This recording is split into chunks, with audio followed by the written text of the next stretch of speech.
بسم اللہ الرحمن الرحیم۔ زاویہ نظر مفتی منیب الرحمن صاحب۔ آج کا کالم ہے قانون فطرت سے بغاوت۔ اگر آپ نے ہمارا چینل سبسکرائب نہیں کیا تو کائنڈلی کر لیجئے۔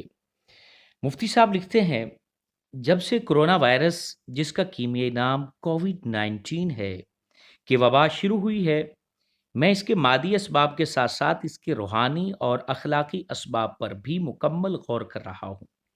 جدید مادہ پرست دنیا کی ساری تگ و تاز تو مادے سے شروع ہوتی ہے اور اسی پر جا کر ختم ہوتی ہے، لیکن مسلمان کا کام ظاہری اسباب کے ساتھ ساتھ اس پر بھی سوچ بچار کرنا ہوتا ہے کہ مادہ خود خالق نہیں ہے، مخلوق ہے۔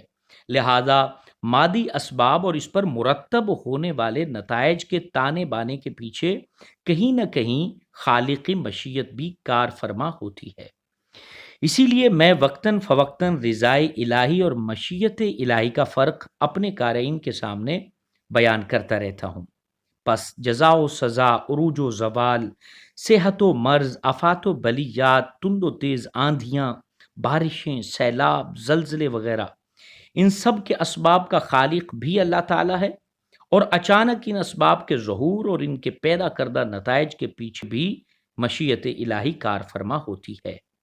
اسی طرح میں کائنات میں اللہ تعالیٰ کے جاری تکوینی نظام اور تشریعی احکام کا فرق بھی بیان کرتا رہتا ہوں۔ انسان نے تکوینی اور تشریعی دونوں اعتبارات سے فطرت سے بغاوت کر رکھی ہے۔ تشریعی عبارات سے بغاوت کا سلسلہ ایمانیات، عبادات، معاملات اور اخلاقیات الغرض تمام شعبوں پر محیط ہے۔ شیطان کے حضرت آدم و حوا پر پہلے حملے کا مقصد قرآن کریم نے ستر و حیا کو سلب کرنے کا بتایا۔ اللہ تعالیٰ کا ارشاد ہے، اے آدم، تم اور تمہاری بیوی دونوں جنت میں رہو، تم دونوں جہاں سے چاہو کھاؤ، اور خبردار اس درخت کے قریب نہ جانا ورنہ تم ظالموں میں سے ہو جاؤ گے۔ تو شیطان نے ان دونوں کے دلوں میں وسوسہ ڈالا تاکہ ان دونوں کی شرمگاہیں جو ان سے چھپائی گئی تھیں انجام کار ان پر ظاہر کر دے، اور کہا، تمہارے رب نے تمہیں اس درخت سے اس لیے روکا کہ مبادا تم دونوں فرشتے بن جاؤ یا یہاں ہمیشہ رہنے والوں میں سے ہو جاؤ۔ اور اس نے ان دونوں کو قسم کھا کر کہا، بے شک میں تم دونوں کا خیر خواہ ہوں۔ پھر فریب سے ان کو اپنی طرف مائل کر لیا۔ پس جب ان دونوں نے اس درخت کو چکھا تو ان کی شرمگاہیں ان پر ظاہر ہو گئی اور وہ اپنے اوپر جنت کے پتے چپکانے لگے، اور ان کے رب نے انہیں پکار کر فرمایا، کیا میں نے تم دونوں کو اس درخت سے منع نہ کیا تھا؟ اور میں نے تم دونوں سے نہ کہا تھا؟ بے شک شیطان تمہارا کھلا دشمن ہے۔ سورہ آراف آیت نمبر 19 سے 22 تک۔ الغرض بنی آدم کی عریانی روز اول سے شیطان کا ہدف تھا اور آج تک نت نئے طریقوں سے چلا آ رہا ہے۔ چنانچہ مزاج شناس رسول خلیفہ اول حضرت ابو بکر صدیق رضی اللہ تعالیٰ عنہ نے اپنے اولین خطبہ خلافت میں فرمایا تھا، اور جب کسی قوم میں فحاشی اور بے حیائی عام ہو جائے گی تو اللہ اس پر بلائیں اور آزمائشیں مسلط فرمائے گا۔ چنانچہ ماضی کی روایات اور قیاسات کے برعکس کرونا وائرس کی وبا کا آغاز ان ممالک سے ہوا جہاں فحاشی سب سے زیادہ تھی۔ حالانکہ ماضی میں وباؤں کا شکار زیادہ تر پسماندہ ممالک ہوتے تھے۔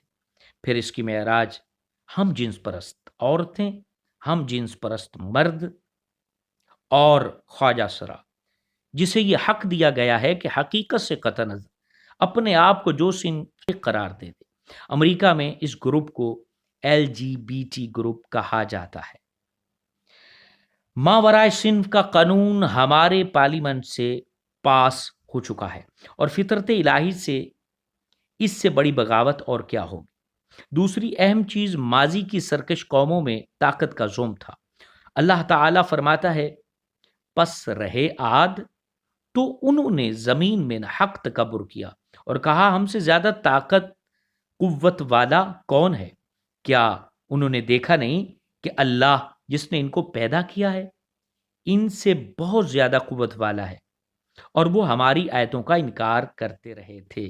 سورہ حامیم السجدہ آیت نمبر 13۔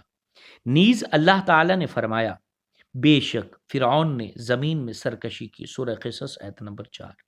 ایسا ہی خدائی کا دعویٰ نمرود نے کیا تھا اور یہی طاقت کا ذم و غرور دور حاضر کے فرعون میں بھی ہے۔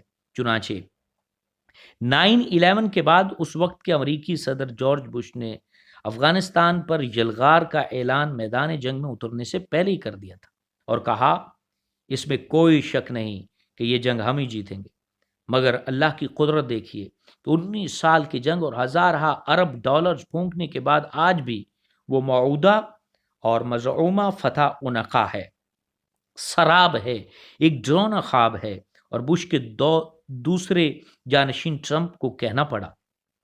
لڑتے لڑتے تمام فریق تھک چکے تھے، جبکہ طالبان کے نمائندے شیر محمد نے کہا ہمارے لیے امن جنگ سے زیادہ مشکل ہے۔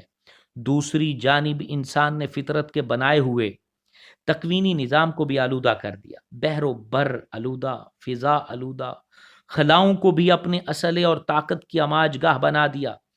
آج ترقی یافتہ ممالک خود ارضی، فضائی اور ماحولیاتی آلودگی کی دہائی دے رہے ہیں۔ ارض الہی اور اس پر آباد انسانوں، قسم قسم کے حیوانات، نباتات، الغرض ہر شے کی بربادی کے لیے تباہ کن آتشین اسلحے کے انبار لگا دیے ہیں۔ ایٹم بم، ہیڈروجن بم سے آگے بڑھ کر اب ایسے حیات کش ہتھیار بنانے کی دوڑ میں لگے ہیں کہ ان کے دشمنوں کی حیات ختم ہو جائے مگر عمارات، تنصیبات اور شہر محفوظ رہیں۔ لباس، غذائیں، دوائیں، الغرض ہر چیز کیمیکل سے آلودہ ہو چکی ہے، حتیٰ کہ زمین کی رویدگی کی صلاحیت بڑھانے کے لیے کیمیائی کھاد، جراثیم کش ادویات کی اتنی بھرمار ہے کہ کوئی چیز خالص نہیں رہی۔ برائلر مرغیاں تیار کی گئیں، جانوروں کا گوشت اور دودھ بڑھانے کے لیے بھی کیمیائی خوراک اور انجیکشن، جانوروں کی افزائش نسل کے لیے انجیکشن، الغرض کوئی چیز خالص نہ رہی۔ فطرت میں ہر چیز کے ارتقاء کا ایک دورانی اور میکینزم تھا۔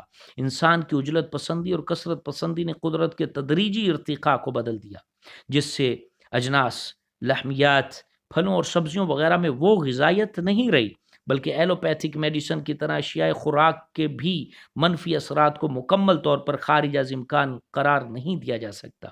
مصنوعی چیزوں کی بہتات نے انسان کی قدرت مدافعت کی صلاحیت کو تقریباً مفلوج کر دیا ہے۔ پہلے جانوروں کے وائرس اور جرثومے انسانوں پر اس حد تک اثر انداز نہیں ہوتے تھے جیسے اب ہیں، حتیٰ کہ دنیا کی واحد مادی سپر پاور کو یہ دعویٰ کرنے کا یارہ بھی نہ رہا کہ ہم اتنے دنوں میں کرونا وائرس کو شکست دے کر فتح کا جشن منائیں گے، بلکہ اس کے برعکس امریکی صدر ٹرمپ کو کہنا پڑا کہ اگر کرونا وائرس میں مبتلا مریضوں میں اموات کی تعداد 1 لاکھ تک محدود کر لیں تو یہ بہت بڑی کامیابی ہوگی۔ اب امریکہ کی ٹاسک فورس نے کہا کہ اموات کی تعداد 2.5 لاکھ تک پہنچ سکتی ہے۔ 700 امریکی فوجی بھی کرونا وائرس کا شکار ہو گئے ہیں اور انہیں بھی قرنطینہ میں منتقل کیا جا رہا ہے۔ الغرض ابھی امریکہ میں اس کا پھیلاؤ رکنے کا نام نہیں لے رہا۔ کراچی میں NIBD ادارہ جو ہے یعنی ادارہ امراض خون کے سربراہ جناب ڈاکٹر طاہر شمسی نے پلازما کا علاج تجویز کیا ہے۔ پلازما خون کے بے رنگ رقیق جز کو کہتے ہیں جو کورونا وائرس سے صحت یافتہ شخص کے خون سے نکال کر وائرس زدہ مریض کے خون میں منتقل کیا جاتا ہے تاکہ اس کی مدافعتی صلاحیت کورونا وائرس کا مقابلہ کر سکے۔ ڈاکٹرز اس کی بھی کوشش کر رہے ہیں کہ وائرس سے صحت یاب شخص کی اینٹی باڈیز نکال کر وائرس زدہ شخص کو دی جا سکیں تاکہ وہ اس کا مقابلہ کر سکے۔ نیز پلازما فیرسز اور امیونو تھراپی سے علاج کرنے کی کوشش جاری ہے۔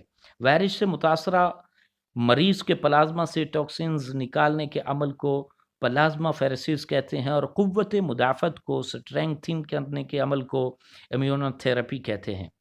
مزید یہ کہ دنیا بھر کے سائنسدان اور دوائیاں بنانے والی کمپنیوں کی ریسرچ لیبارٹریز اس کوشش میں لگی ہوئی ہیں کہ اس وائرس سے بچنے کے لیے ویکسین اور اینٹی وائرل جلد از جلد تیار کی جائیں۔ ابھی چند دن پہلے بل گیٹس نے مختلف دواساز کمپنیوں اور بایوٹیک فرمز کے سینڈیکیٹ کو $1 ملین کی رقم دی ہے تاکہ جلد از جلد اس وائرس سے بچنے کے لیے ویکسین تیار کر سکے۔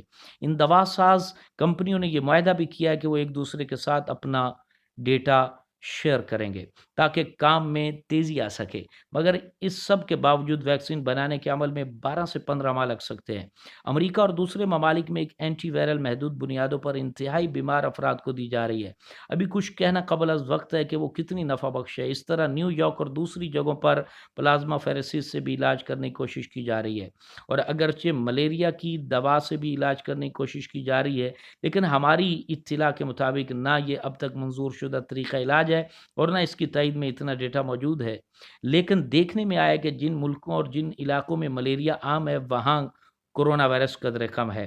ابھی تو ایک فیصلہ کن جنگ سٹار وار ہوگی کہ مد مقابل حربی طاقتیں ایک دوسرے کی سیٹلائٹ کو تباہ کریں گی، اور پھر سب عرش سے فرش پر آ جائیں گے، کیونکہ ان کی ساری سپر کمپیوٹر ٹیکنالوجی کا اعصابی نظام سیٹلائٹ سے کنٹرول ہو رہا ہے۔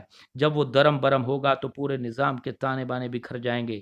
غالب نے کہا ہے، آہ کو چاہیے ایک عمر اثر ہونے تک، کون جیتا ہے تیری زلف کے سر ہونے تک، دام ہر موج میں ہے حلقہ صد کام نہنگ، دیکھیں گے گزرے دیکھیں کیا گزرے ہے قطرے پہ گوہر ہونے تک۔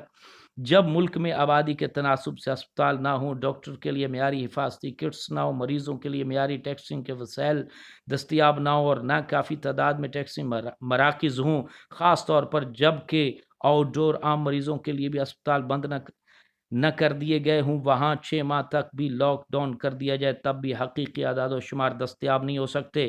ہمارے ہاں ویسے بھی ہر چیز کے اعداد و شمار کی کہانی ایک فسانہ عجائب ہوتی ہے۔ بس اللہ تعالیٰ کے حضور توبہ، استغفار اور دعاؤں کا سلسلہ جاری رکھنا چاہیے۔ اللہ تعالیٰ مفتی صاحب کی عمر کو دراز فرمائے۔